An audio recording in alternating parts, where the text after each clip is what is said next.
¿Qué tal amigos? ¿Cómo están? Les habla César Arce, fundador y director general de la firma Educarse 8.0. Como lo prometimos, lo prometido es deuda, el día de hoy vamos a platicar respecto al IMSS, cómo te puedes pensionar con el mayor importe posible en el IMSS, que a la fecha estamos hablando que son 66,000 pesos mensuales. Vamos a hablar de los antecedentes del IMSS, vamos a hablar de qué es una FORE, qué es una CIEFORE, etcétera. Si me permiten, pues vamos a dar inicio a esta charla y para ello voy a compartirles mi pantalla. Bien.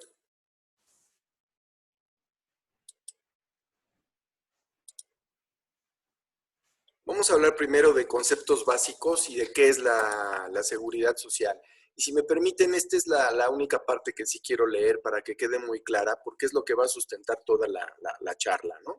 De acuerdo con la Organización Internacional del Trabajo, la seguridad social es la protección que la sociedad proporciona a sus miembros mediante una serie de medidas públicas contra las privaciones económicas y sociales que ocasionarían la desaparición o reducción de los ingresos por causa de enfermedad, maternidad, accidente de trabajo, enfermedad laboral, desempleo, invalidez, vejez y muerte, tanto para el trabajador como para su familia. Creo que es muy claro, ¿no? La seguridad social es la preocupación que tiene la sociedad y en este caso el gobierno para precisamente ante cualquier eventualidad, ya sea un accidente, una enfermedad, o como ahora el coronavirus, incluso en la vejez, pues tengamos la manera de poder ayudar a la gente y que no queden desamparadas, ¿no? Ese es el origen y el sustento filosófico para este tema de la seguridad social y todo lo que se refiere a las pensiones, ya sean del IMSS o también del ISSSTE. En este sentido, literalmente, tanto el ISSSTE como el IMSS son instituciones públicas de seguros. Esto no lo tienen muy claro muchas personas, pero el seguro social es como cualquier seguro o cualquier empresa de seguros privada. Tan es así que proporciona diversos seguros, los más importantes, aquí los vamos a mencionar, es el seguro de retiro, cesantía en edad avanzada y vejez, que es de lo que hablaremos primordialmente el día de hoy. Esto es llegar a la edad a partir de los 60 años, una persona que trabajó toda su vida ya se puede pensionar, vamos a ver en qué condiciones y con qué requisitos. También seguros de invalidez y vida, esto es si en el trayecto de nuestra vida tenemos la desgracia de sufrir un accidente o por una enfermedad quedar inválidos, este seguro nos cubre de ese riesgo y proporciona ingresos tanto a nosotros como a nuestra familia para ello. En el caso, por ejemplo, de vida, pues está el seguro de viudez. Si nosotros morimos, hay un dinero que le tocaría a nuestras viudas o a nuestros hijos ante una eventualidad de este tipo. Riesgos de trabajo, si hay un accidente en el trabajo, pues también estamos cubiertos contra el mismo. También hay pensiones y beneficios económicos ante una eventualidad de esa índole. Y obviamente, pues lo que todos conocemos y que es más común es que es el seguro médico, enfermedades y maternidad. Cualquier enfermedad, pues podemos ser atendidos por el IMSS. Si me permiten, voy a hablar un poquito de los antecedentes y de la cronología de los hechos, de cómo se creó el IMSS, los antecedentes. Si me permiten, para ello, voy a poner primero aquí, déjenme ver que no está funcionando. Listo. Vamos a dibujar aquí, como ustedes ven, esta es la barra del tiempo. Y vamos a empezar como antecedentes. ¿Cuál es el origen de toda la seguridad social? Bueno, el origen de la seguridad social está sustentado en la Constitución, obviamente, en la Constitución que nos rige hoy día, la Constitución de 1917, y muy en específicamente en el artículo 123, que habla de todas las relaciones de trabajo, las obligaciones de los patrones, a qué tienen derecho todos los empleados y demás. ¿Cuándo se crea el Seguro Social y la ley del IMSS? En 1943, fíjense esto como antecedente, normalmente todos tenemos como muy en claro, hablamos de la ley 73 del IMSS, pero en realidad el IMSS se creó en 1943 al igual que su ley. Después, en 1959, se crea el ISSSTE. Obviamente en el IMSS es para dar atención y prestaciones económicas y en especie a todos los empleados de la iniciativa privada. El ISSSTE va encaminado primordialmente a todos aquellos trabajadores del sector público. Después, en 1972, se crea el Infonavit para los empleados de la iniciativa privada y el FOBISTE para todos los empleados de gobierno. Y son instituciones cuya finalidad es proporcionar financiamiento para adquisición de vivienda. Esto ocurrió en 1972 y después ya en 1973 se creó se promulgó la ley del IMSS de 1973, que es al amparo de la cual mucha gente se pensiona y es la mejor. Ahorita veremos por qué para eso. En 1983 también ocurre otra reforma a la ley del ISSSTE y en 1992 es cuando aparece el sistema de ahorro para el retiro. Es importante mencionarles que todo este lapso de tiempo, desde que se creó la ley del IMSS de 1943 hasta 1992, el sistema de reparto, y por eso se llama así, consistía en que todas las aportaciones que cabe señalar son tripartitas, se aportan al IMSS, las aportaciones son tripartitas por parte de los patrones, los trabajadores y los empleados. Y como funcionaba es una especie de pool donde todos los recursos entraban a esa canasta, digamos, y de ahí se tomaba para ir pensionando a todas las personas que lo iban requiriendo por la edad, ¿no? A partir de los 60 años. ¿Qué es lo que ocurría aquí? No había cuentas individuales, es decir, todo el dinero que estaba ahí servía para ir pensionando a las personas poco a poco. ¿Qué ocurrió? Que la pirámide poblacional se volteó en cuanto a edad, es decir, empezó a haber más gente mayor que jóvenes, más gente que dejó de trabajar y entonces las aportaciones y los recursos que se generaban pues dejaron de ser suficientes para poder pensionar a la gente. Y es por eso que cambió la mecánica a partir de 1992 y se creó en ese año el sistema de ahorro para el retiro. Básicamente lo que persigue este sistema es llamado también sistema de capitalización individual, es que haya cuentas individuales para cada una de las personas, que todas las aportaciones que se hagan para el retiro y la vejez tengan nombre y apellido y sean específicamente designadas a cada uno de los empleados, llámese de la iniciativa privada o de gobierno en el caso del IMSS o en el caso del ISSSTE. El SAR fue el primer, funcionó de 1992 a 1997, ustedes recordarán, y el SAR fue el primer intento del gobierno para precisamente cambiar la mecánica de las pensiones y establecer un sistema individual de cuentas. De 1992 a 1997, pues todavía no se creaban las AFORES se crearon y la nueva ley del IMSS se promulgó el 1 de julio de 1997. Entonces, de 1992 a esa fecha, las aportaciones individuales las hacía el patrón directamente a instituciones financieras y entidades financieras autorizadas que se llamaban ICEFAS, que quiere decir instituciones de crédito y entidades financieras autorizadas. Entonces esos recursos se aportaban ahí, ya tenían nombre y apellido, ya estaban destinadas específicamente para cada una de las personas y es lo que en algunos estados de cuenta de su Afore, ustedes pueden ver ahí hay un rubro que dice SAR 9297, se refiere a esta cuenta, ¿no? A partir del 1 de julio de 1997, bueno, se promulga la nueva ley del IMSS, que es la que nos rige hoy día, y conforme a la cual pues se va a pensionar toda la gente que empiece a cotizar en el Seguro Social a partir de esa fecha en adelante. Después, en 2002 hubo una adecuación a la ley del SAR, donde adicionalmente se da el derecho de que cualquier persona pueda tener una cuenta individual y abrirla en la Afore de su elección.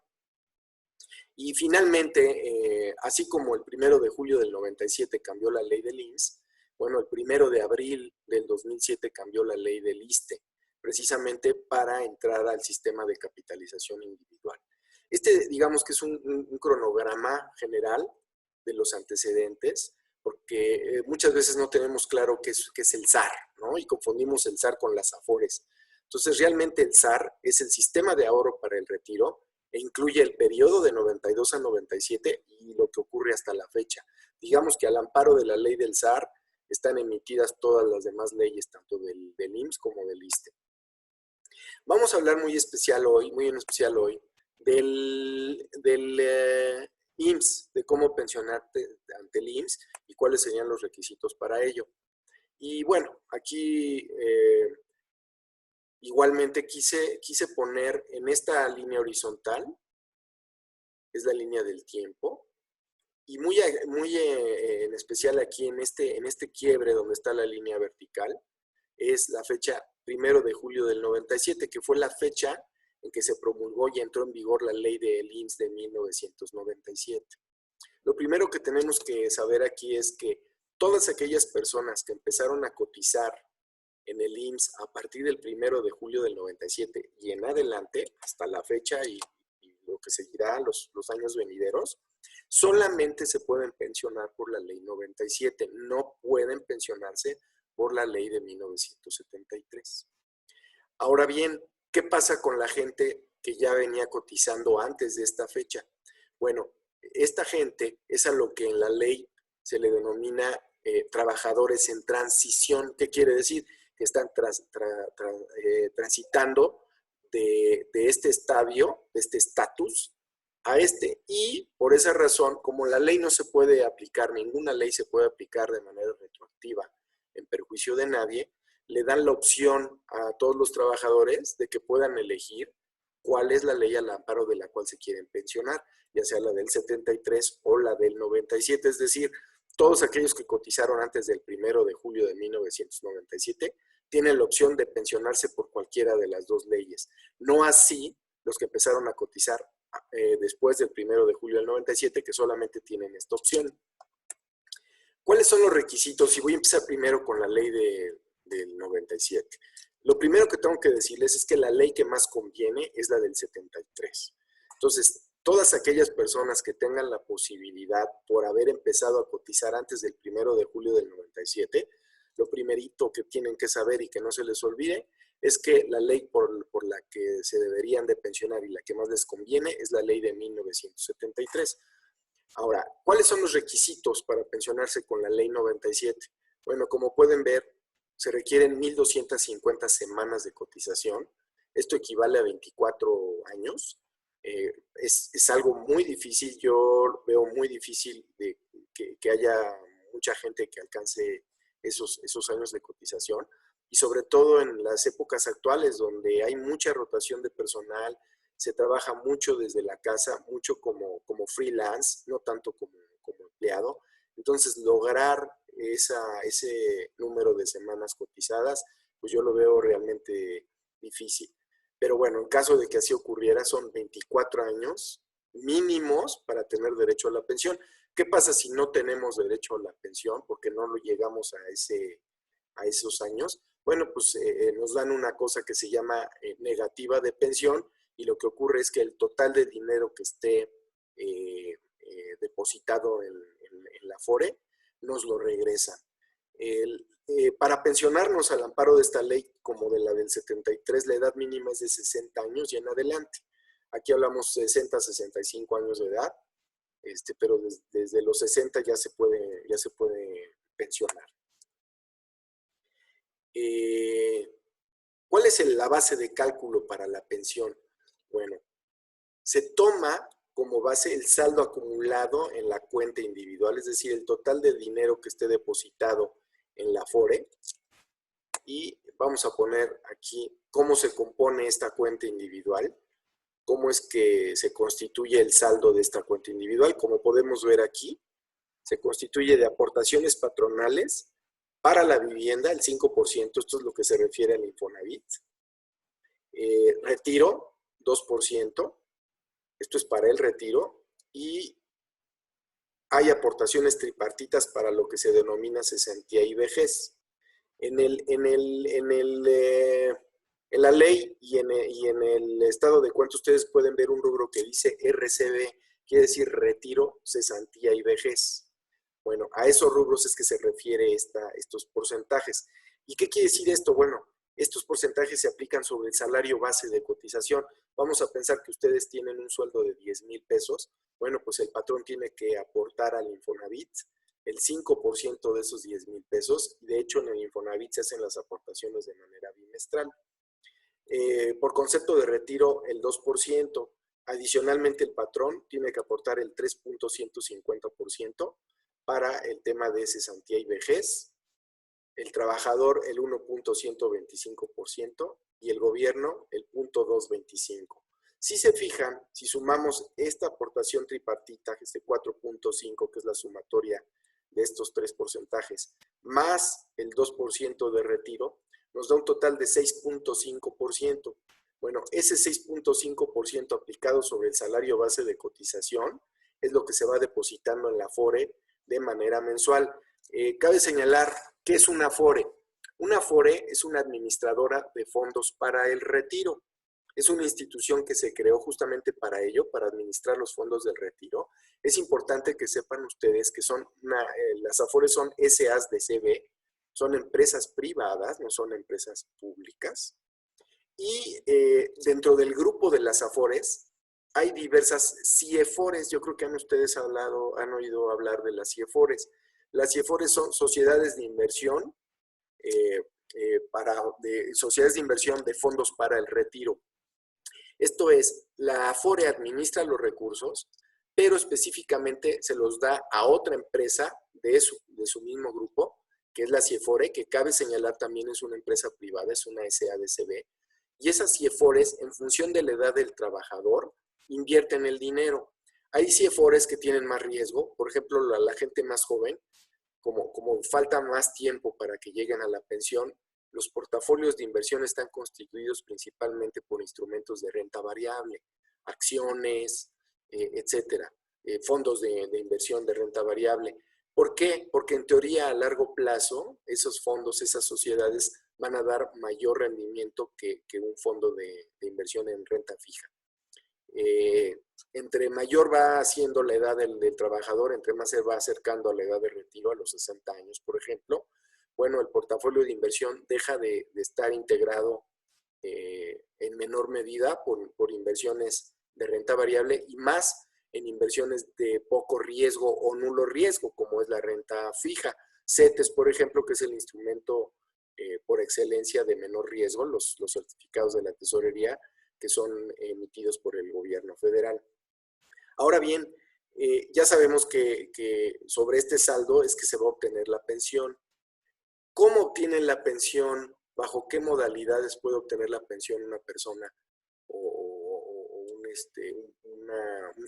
una persona susceptible de pensionarse por la ley de 1997?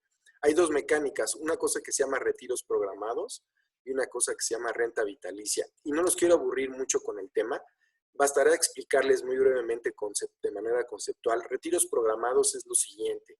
Si una persona decide pensionarse a los 60 años y la esperanza de vida es de 80 años, es decir, 20 años más, bueno, pues lo que ocurre es que el total del saldo que esté acumulado en la cuenta, en esta cuenta de individual, se divide entre 20 años y eso entre 12 meses y eso es lo que vas a recibir de manera mensual como parte de tu pensión.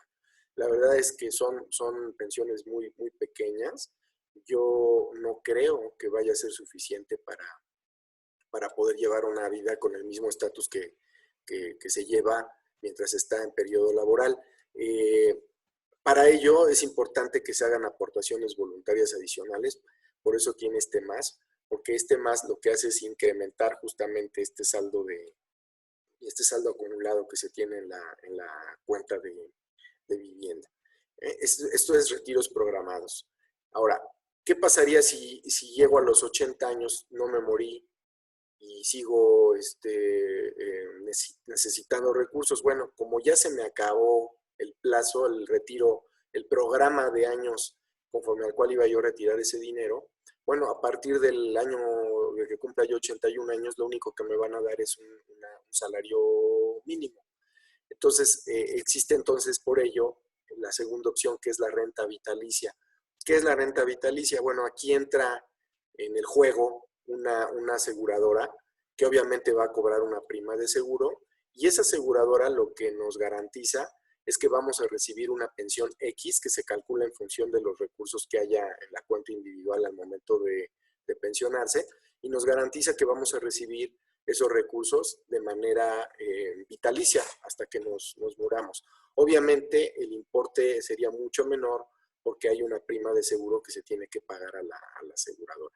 Entonces, básicamente, esto es cómo funciona la ley 97, sin entrar mucho en detalle. Creo que son los conceptos básicos importantes que ustedes tienen que tener claro. Ahora, nos vamos con la ley de 1973. Primero, es bien importante que ustedes sepan que el importe máximo con el que se pueden pensionar es 66,028.80 pesos. ¿Esto cómo se calcula? Bueno, antes era con 25 salarios mínimos mensuales. Sin embargo, a partir de 2017, se cambió la referencia de salarios mínimos a UMAS. ¿UMA qué quiere decir? La UMA es la unidad de medida actualizada. ¿Qué quiere decir esto? Bueno, se desvincularon los salarios mínimos. ¿Por qué? Porque si ustedes recuerdan, las multas, por ejemplo, si ustedes cometían una multa de tránsito, pues tenían que pagar en X veces el salario mínimo. La ley del IMSS estaba amarrada a los salarios mínimos. ¿Eso qué ocasionaba? Que se anclaran los incrementos al salario mínimo, y durante muchos años primordialmente esos incrementos fueron equivalentes a la inflación, para no precisamente subir, por ejemplo, los importes de las multas de tránsito o cualquier otro cobro que hiciera el gobierno y que estaba referido a salarios mínimos, o bien la ley del IMSS. Es por eso que se crearon las UMAS. Entonces, el equivalente a 25 UMAS mensuales hoy en día es 66,000 pesos, ¿no? Ahora, ¿cuáles son los requisitos para poderse pensionar con la ley del 73? Bueno, fíjense, a diferencia de la del 97 que pide 1,250 semanas como mínimo de cotización, aquí nos piden 500 semanas de cotización como mínimo. Esto es equivalente a 9.6 años en lugar de 24. Entonces empezamos a ver la primera diferencia. Ahora, esto es el número mínimo de semanas que necesitamos para podernos pensionar. Sin embargo, hay que acumular el mayor número de semanas posible para acercarnos lo más posible a este numerito. Entre más semanas tengamos, para que me entiendan, entre más cercano este numerito esté sobre las 2,000 semanas, entonces nos acercamos más a la posibilidad de obtener esta suma. Al igual que en la ley del 97, también nos podemos pensionar a partir de los 60 años, pero vamos a pensar que nos podemos pensionar con el importe máximo de 66,000 pesos. Si decidimos pensionarnos a los 60 años, nos iríamos con una pensión del 75% de esos 66,000 pesos.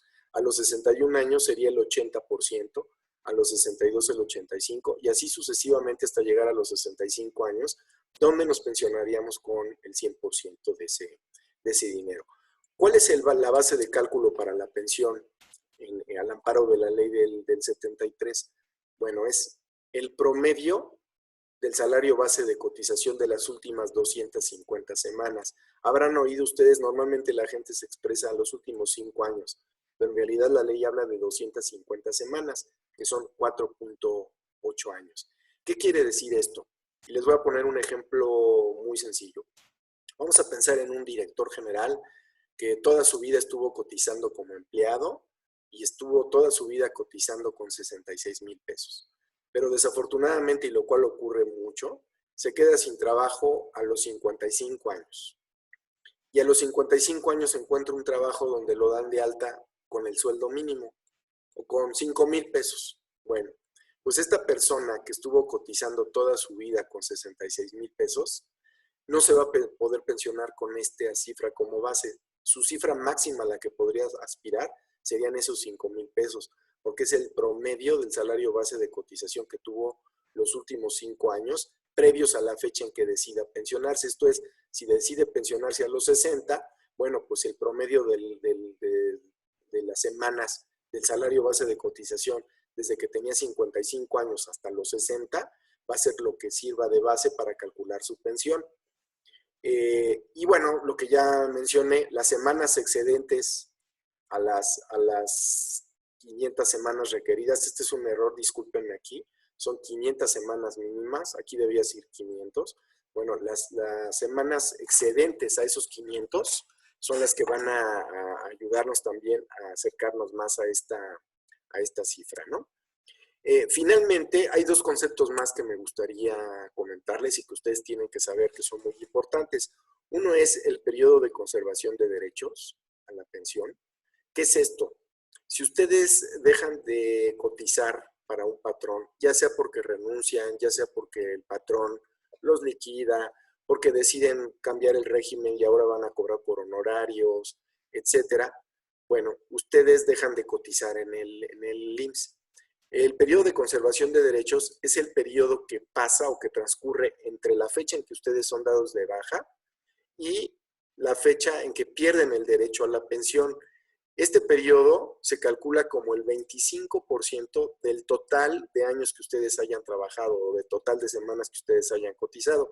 Me explico, vamos a pensar que ustedes trabajaron durante 20 años, tienen 20 años cotizando en el IMSS y de repente pierden el trabajo, por lo que sea, como ya mencioné.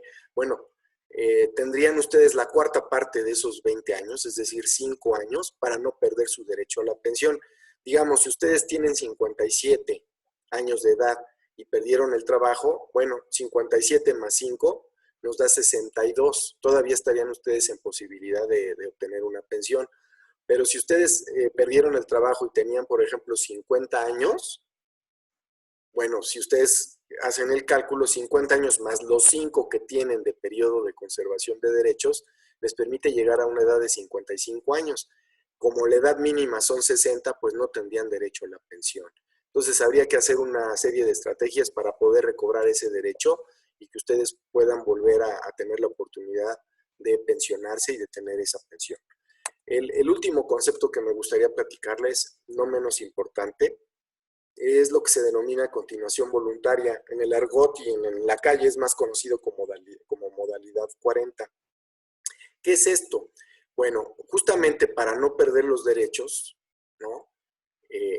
La continuación voluntaria es el derecho que tenemos para que una vez que nos separemos de nuestro trabajo, dejemos de ser empleados, dejemos de cotizar con un salario personal subordinado, tengamos nosotros la oportunidad de ir al IMSS y decirle, a ver, IMSS, yo no quiero perder mi derecho a la pensión. Entonces yo vengo aquí contigo y yo te voy a pagar mensualmente el dinero que corresponda para no perder mi derecho a la pensión. Eso es la continuación voluntaria. Para ejercerla tenemos un plazo de 5 años. Es decir, si a ustedes los dan de baja en enero del año 2020, ¿no? Bueno, pues tienen hasta enero del año 2025 para ejercer este derecho. Si no lo ejercen, se pierde. Ahora bien, ¿cuánto es lo que tendrían que pagarle al IMSS para seguir conservando ese derecho? Bueno, esto se calcula como el 10.075% del último salario base de cotización que tenían cuando eran empleados o uno superior. Si ustedes pueden irse al superior es lo mejor. ¿Por qué?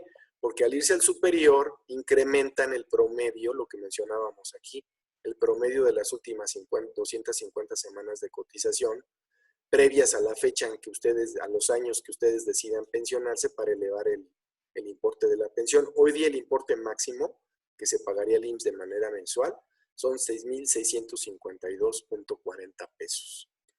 Básicamente creo yo que estos son los conceptos básicos, la información mínima necesaria que ustedes deben de tener en mente para efectos de entender cómo pensionarse.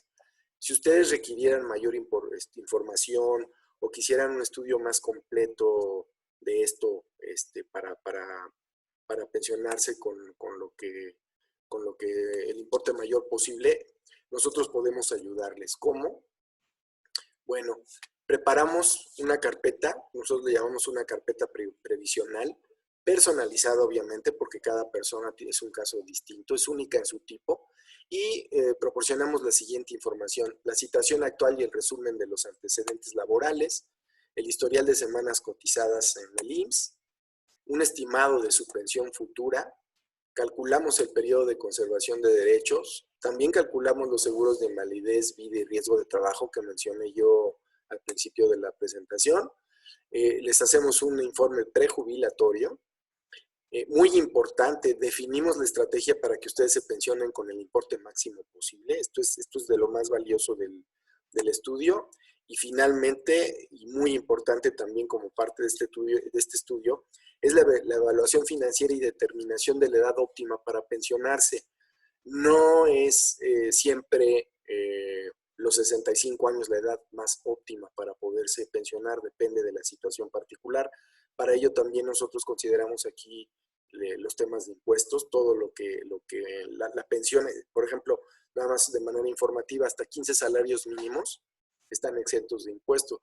Estos son como 35,000, cerrando números por ahí así.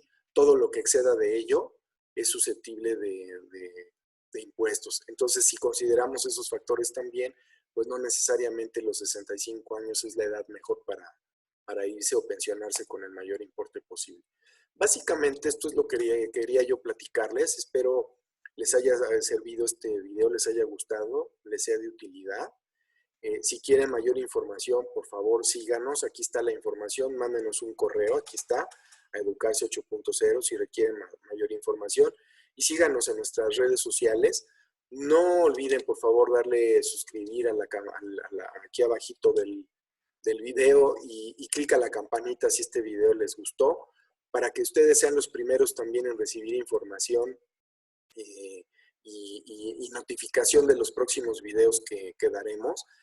También les agradecería en sus comentarios, pónganos qué les gustaría, qué tema les gustaría saber, de qué les gustaría estar enterados, qué cosa hay que les gustaría que nosotros explicáramos para que ustedes lo entendieran de una mejor manera. Y pues nada, no me queda más que darles las gracias por su atención. Muy amables, fue un placer saludarlos, espero verlos pronto. Les mando un fuerte abrazo, quédense en casa y sigan cuidando a su familia. Muchas gracias por su atención.